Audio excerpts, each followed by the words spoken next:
The ocean would never be calm all the time. Sometimes there's huge waves, thunderstorms, minor waves, and we can't control the movement of the ocean, but we can learn how to surf, we can learn how to sail. And that is why we're here for our regular midweek reset to practice and to get in touch with ourselves. I was having a conversation recently. I think Sam, I spoke to you about it yesterday. Someone was asking me about my routine. How's my routine like, my daily routine like? She's also a Dharma practitioner herself and also a mindfulness coach. And as I was explaining to her what I do on a day-to-day basis, I realized that there were three priorities in my life. And as I reflected deeper on them, I noticed that I was following the traditional format of metta meditation or loving kindness meditation, which is loving kindness to self, to a loved one, and then to someone difficult or an enemy, and eventually to the entire world. So my priorities personally is myself. My personal well-being matters. So I always make sure that I get enough sleep or quality rest.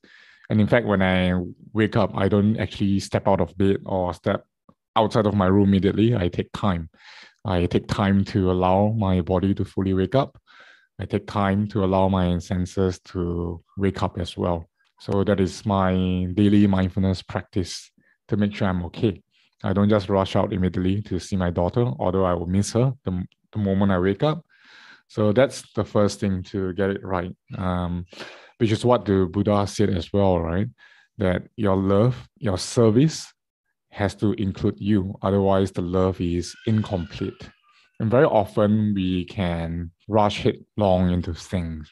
We care about our loved ones, we care about our work, care about our stakeholders, because whatever we do for work, it's benefiting society in a way, it's benefiting the world in a way, right? But when people get caught up in their work, and then sometimes there's not much room for them to return to themselves and to give to themselves. So that's why I always start my day by giving to myself. And then next I will give to my daughter, and then I will do my work, which is why I could be quite slow at work sometimes. Right? But the thing is that it's about feeling full, right? We are practicing for spirituality. We are practicing to be more awakened, more enlightened day by day, to reduce our suffering. And therefore, it's very important for us to practice self-compassion by understanding ourselves, by coming back to ourselves, acknowledging how we are feeling.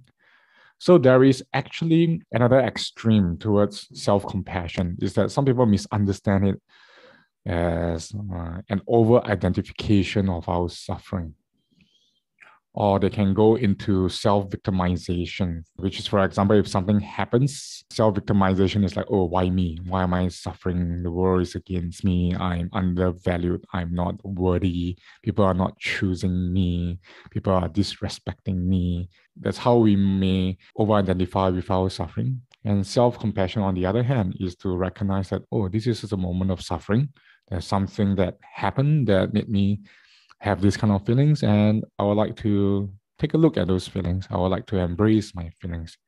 You see the difference? The first one, when we over-identify with our sufferings, we can feel like a victim. And when you feel like a victim, it's very difficult to step out of it and to look into our feelings, because we could have already been swarmed by our emotions.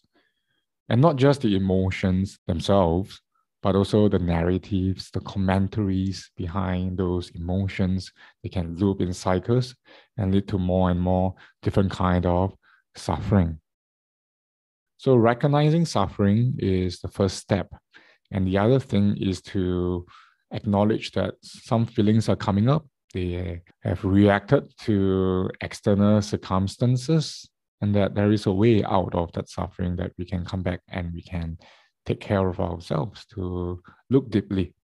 Why are we reacting?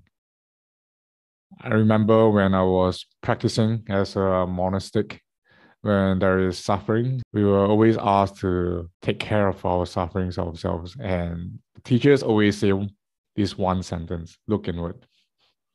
And that's all, that's all. Doesn't matter which tradition I go to, whether I go to a nun or a monk, a lay teacher or a monastic teacher, there's like, oh, look into your mind. I was like, there can be complaints as well, saying that, oh, that monk, he's breaking the monastic rules, he's breaking the Vinaya vows, he's doing this and that, he's not supposed to do that. And then my teacher was like, yeah, look into your mind. Is there suffering in your mind? I was like, he said, yeah, there's suffering in my mind. Yeah, but he should not be doing that, right? No, it's a bad influence. And my teacher will be saying that, oh, so is that anger that I'm noticing coming up? Is that aversion that's coming up? And then he will say that, then you're wrong in the Dharma because you are caught up in the actions of others. So there's all kind of training that I was very fortunate to be in touch with. I remember once I was building my own hut and we were approaching the rains retreat, the rainy season from July of the full moon of July to full moon of October, whereby actually all kinds of heavy work, manual labor, construction would have to stop in the monastery so that the monastics can deepen their practice.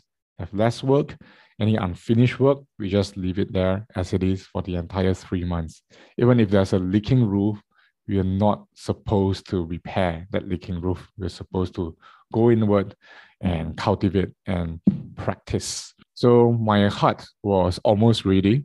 So I was having anxiety. The donors have already paid the money, so you kind of have to show them that, hey, I'm going to use the hut that you donated to practice, and I will send all the good karma and good merits to you, right? So that's very justifiable because other people's money put in a good use. I have to go in by July, but in June it was not ready yet.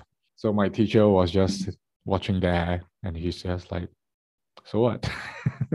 I think that's how I noticed that I suffer because my views, wanting things my way as well. And then comes the aircon, the air conditioning. Just because my teacher was in another city, he didn't allow me to call up the contractors to fix the air conditioning. He's like, wait for me to come back, which doesn't make any sense because the money is with me. So I had to wait for 2 weeks for him to come. And I had a lot of anger during that time. I was thinking like, you stupid, idiotic monk, you don't know how the world works.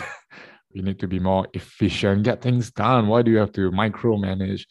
So I was complaining to my brother monk at a point of time. And my brother monk he just smiled, just kept smiling and really listening very deeply. 2 days later, my anger subsided. And then he said, like, grab a seat. I'm going to talk to you. I was like, yeah, what? He said, where's your anger now? I was like, oh, disappeared, but I don't know when it will come back again. And he said, oh, Mahavijit, which is our teacher, he said, Mahavijit told me to observe your anger to see how long it will last. Because all he did was give you 5 seconds of saying, wait for me to come back. But then your anger lasted for more than 48 hours based on a 5-second word. And then I didn't know what to answer him. I didn't know what to reply because I felt that that was really foolish of me. I think when we think about this kind of stuff, right, there could be triggers in the world, in society. Every day there's something that could trigger us. And those happenings, they only happen for a while. Why do we allow ourselves to suffer profusely, I would say, and repeatedly? Because every time we ruminate about what had happened, what has been said, the suffering kicks back in again. Our energy starts to go down. We can't focus. So as we practice along, I feel that we can also look back, right? What were our usual triggers from maybe a year ago, 2 years ago, and how are we responding to them now? I believe that we are more mindful, more resilient, more capable of catching the cause of suffering that comes up. And sometimes it's not about healing. Sometimes it's also not about embracing our suffering. It's just about stepping aside and notice that, oh, suffering does happen in life. And that's about it. And we can choose not to dwell on it and just get it over and done with and just let it go. The longer we dwell in them, the more pain they will cause.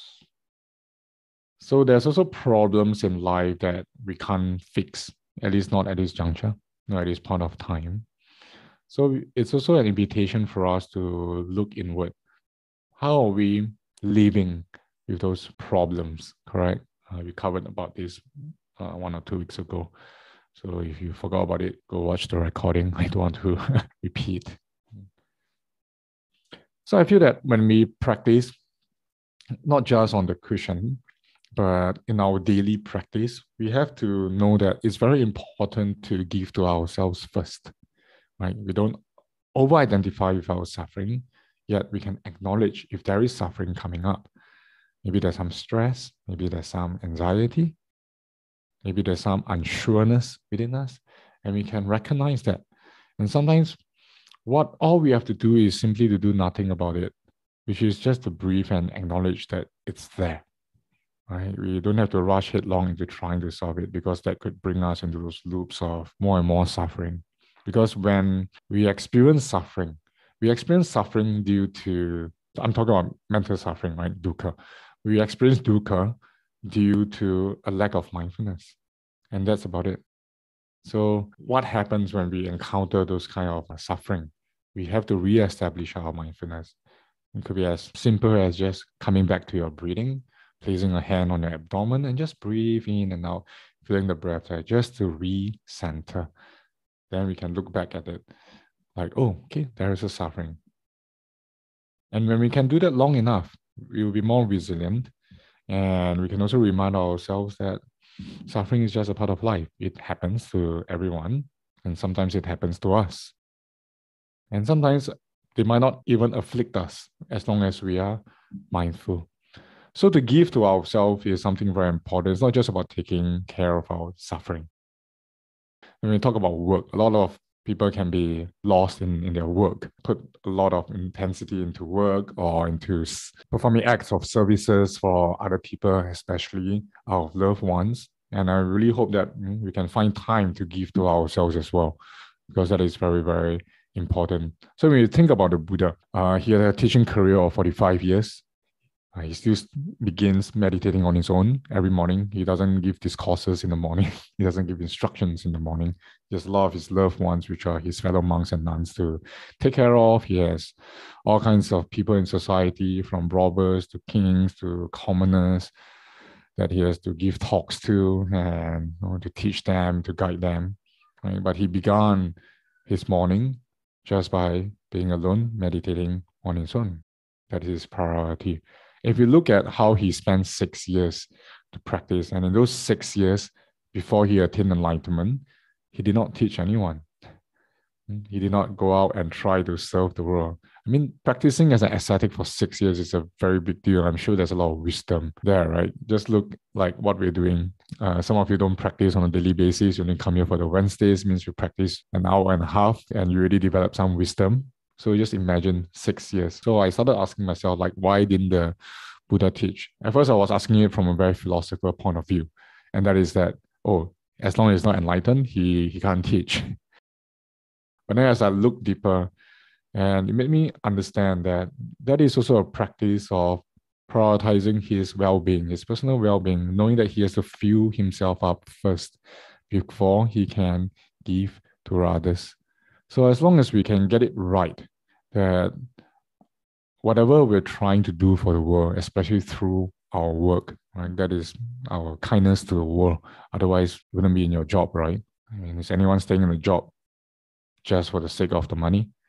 I hope not. I believe that we choose because there's some service that we're giving to the world. So we don't want to forget that we are also a part of that world, that when we give to ourselves first, we can give more to the world.